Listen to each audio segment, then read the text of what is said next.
Story with Binaca. सुनिए कहानी Binaca की जुबानी। हाजिर है माधव राठौड़ की कहानी खालीपन।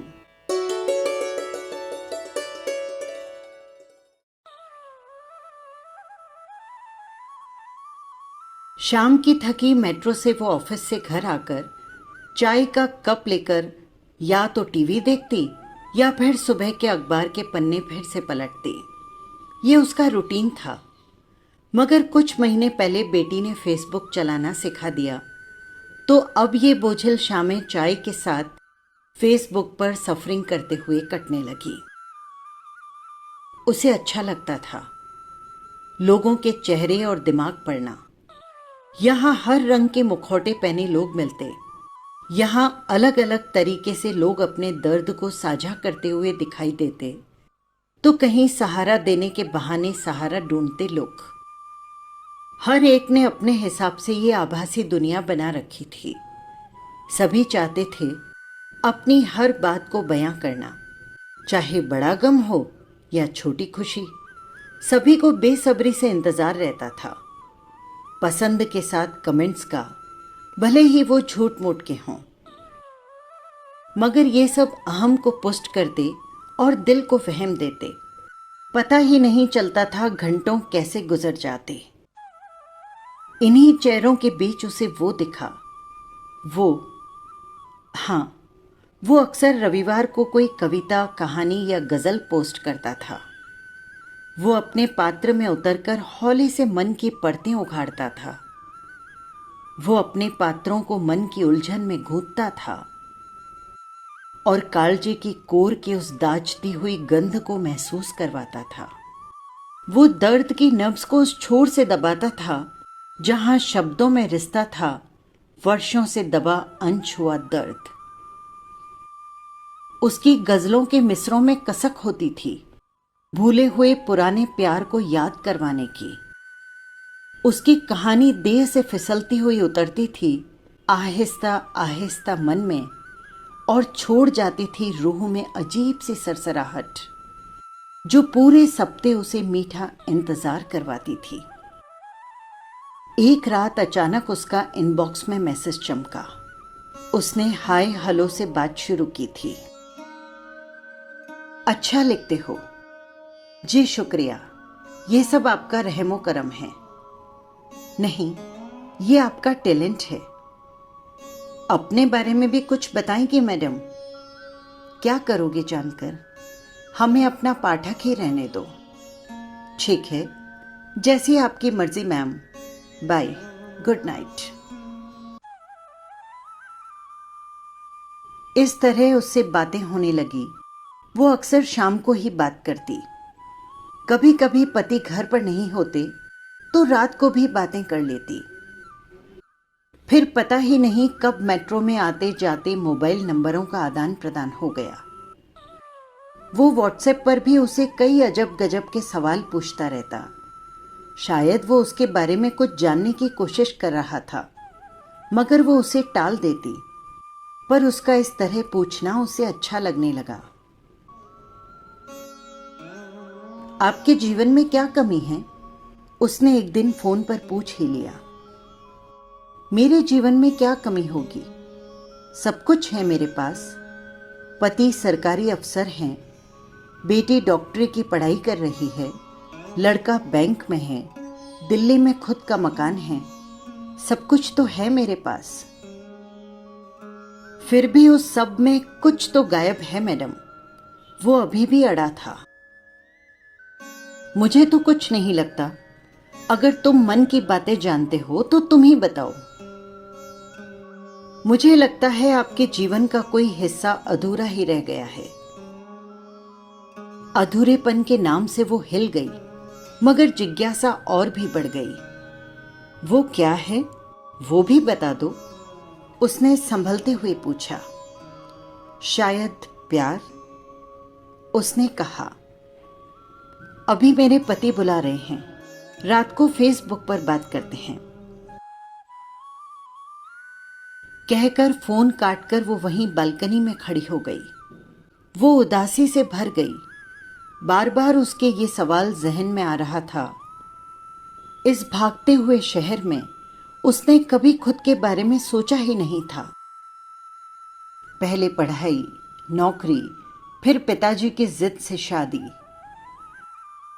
45 साल के जीवन में कभी भी खुद को तन्हा पाती तो खुद को भीड़ में शामिल कर देती और उस कोलाहल को खुद के अंदर भर देती। मगर आज उसके सवाल ने खाली पड़े उस कोने में हलचल मचा दी। सुबह से शाम ऑफिस में खपना, फिर शाम को थक हार कर घर आना। कहने को तो घर है, बाकी रात बसर के सिवाय और कुछ नहीं। बच्चे दूसरे शहर में हैं और वो भी अपने अपने स्पेस के साथ।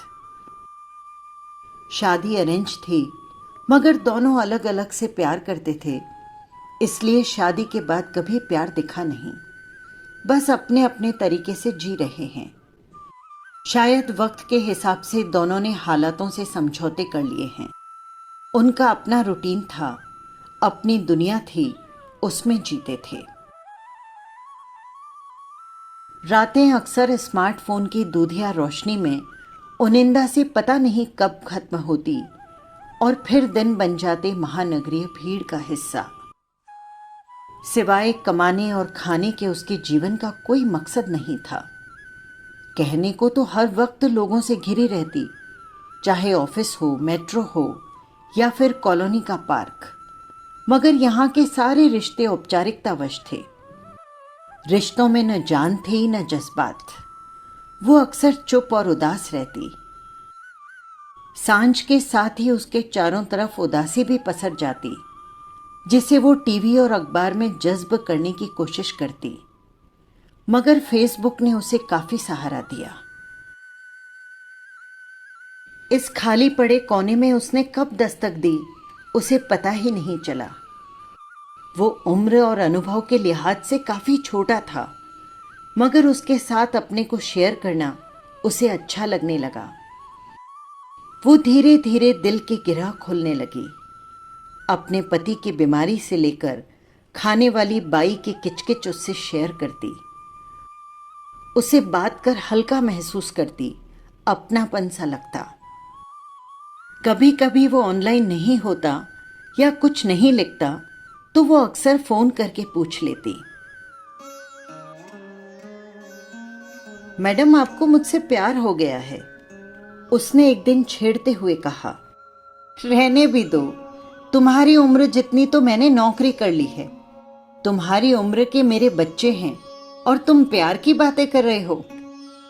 क्या प्यार अपनी लोगों की उम्र से ही होता है मैम? नहीं। फिर भी क्या? तो हमारे बीच में क्या है? प्यार व्यार कुछ नहीं है, बस तुम्हारी बातें अच्छी लगती है, दिन भर की थकान उतर जाती है, कुछ सुकून सा मिल जाता है, बस इतना ही। वो चुप हो गई। उसे लगा कहीं कुछ ज्यादा बोली तो वो फिर से पकड़ लेगा। वो नहीं चाहती थी कि उनके बीच के रिश्ते को नाम मिले, लेकिन वो जिद्दी था, बार बार टटोलता था। मुझे पता है आप इसे स्वीकार नहीं करेंगी, हमारे बीच उम्र का अंतर है, आप शादीशुदा हैं। सब जानते हो तो फिर बार बार सवाल पूछ के मुझे क्यों उलझन में डालते हो? जीवन की ये अजीब विडंबना थी कि एक तरफ जवानी का उभरता प्यार देह के आगोश में पिघलना चाहता था, उधर ढलती जवानी का प्यार भावनाओं का सहारा तलाश रहा था। दोनों प्यार तलाश रहे थे, मगर अपने तर्कों से। तुम्हें मुझसे प्यार नहीं है, मेरे जिस्म से है। एक दिन विवाद में वो बोल पड़ी, क्या जिस्मानी प्यार नहीं हो सकता? कभी नहीं, वो सिर्फ वासना होती है। तो क्या ये सारी दुनिया वासना का ही खेल खेल रही है? मैं सबका नहीं कह रही हूं, मगर तुम मुझे दिल्ली की प्यासी आंटी समझ रहे हो। वो उबल पड़ी। सुनो भी, क्या स्त्री पुरुष के दैहिक मांग में प्यार नहीं होता? नहीं, प्यार पवित्र होता है, जहां कोई मांग नहीं होती, कोई अपेक्षा नहीं होती। तो क्या आपकी कोई अपेक्षा नहीं है मुझसे? नहीं, मैं सिर्फ प्यार करती हूं तुमसे। मैडम, आप ढहती हुई दीवार हो जो सहारा ढूंढ रही हो। आपके जीवन में शून्यता थी जिसे भरने की कोशिश कर रही थी। आपको भावनात्मक सहारा चाहिए था, जो इस भागते हुए शहर में आपके लिए कोई वक्त निकाले, आपके दर्द और गम को समझ सके, उसे मरहम लगा सके। हर एक व्यक्ति अपने खालीपन को भरने के लिए पात्र ढूंढता है, चाहे वो प्यार हो, वासना हो, पैसों का हो या गरीब हो। वो चुप थी, मगर वो अपनी रौ में बोले जा रहा था। वो बोलते बोलते अचानक चुप हो गया। तूफान के बीच की खामोशी दोनों के बीच छा गई। हेलो, सुन रही हो ना? चुप क्यों हो? हाँ हाँ, सुन रही हूं। तो जवाब क्यों नहीं देती? किस बात का? मैं तुमसे दिल्ली आकर मिलना चाहता हूं, मगर तुम इसे टाल क्यों रही हो? ओफो, तुम समझने की कोशिश क्यों नहीं करते? हाँ, मैं मानती हूं, मेरे इस सूने जीवन में तुम खुशियां लाए। मुझे तुमसे बातें करना अच्छा लगता है, मगर क्या? वो सुनने को आतुर था। मगर हम दोनों विपरीत ध्रुव पर हैं। ये हो नहीं सकता। तुम्हारे आने से मेरी पारिवारिक जिंदगी बर्बाद हो जाएगी। प्लीज समझा करो। हम केवल मोबाइल पर बात कर लिया करेंगे। मैं समझती हूं आपके प्यार को, मगर हमारे इस प्रेम की अपनी सीमाएं हैं। वाह मैडम, आपकी मांग तो पूरी हो जाए, मगर मेरी जरूरतों का क्या? क्या रिश्ते सिर्फ दैहिक जरूरतों पर टिके हुए होते हैं? आप मुझसे मिलोगी या नहीं? वो इस वक्त रिश्तों की दार्शनिक व्याख्या में नहीं पढ़ना चाहता था, सिर्फ निर्णायक जवाब चाहता था। ठीक है, अगर तुम्हारी ये ही जिद है तो आज के बाद तुमसे कभी बात नहीं करूंगी। बाय। ठीक है, भाड़ में जाओ। तुम जैसे मतलबी लोग ऐसे ही होते हैं। वो भी गुस्से में उबल पड़ा। फोन स्विच ऑफ करके वो खाना बनाने चली गई। वो काफी राहत महसूस कर रही थी कि उम्र के इस मोड़ पर उसने ये निर्णय लेकर खुद के और परिवार के सुकून को बचा लिया था। रात को सोने से पहले उसने फेसबुक को डीएक्टिव कर दिया, उसके व्हाट्सएप नंबर डिलीट कर दिए। रविवार को सुबह कॉफी का कप लेकर बैठी तो सिर कुछ भारी सा लग रहा था। देह से परे कुछ टूट सा रहा था। मन में अजीब सी रिक्तता रिस रही थी और कुछ ही देर में वो खालीपन से भर गई। कॉफी का घूंट आज कुछ ज्यादा ही कड़वा लगा। वो जीभ और मन के कसेलेपन को दूर करने के लिए शक्कर के डिब्बे के साथ तकिए के नीचे रखा मोबाइल ले आई। फेसबुक फिर से एक्टिव कर कुछ ढूंढने लगी, शायद उस खालीपन को भरने के लिए। बस यही थी कहानी। आपको कैसी लगी कमेंट बॉक्स में ज़रूर लिखिएगा। फिर मिलेंगे किसी नई कहानी के साथ। नमस्कार।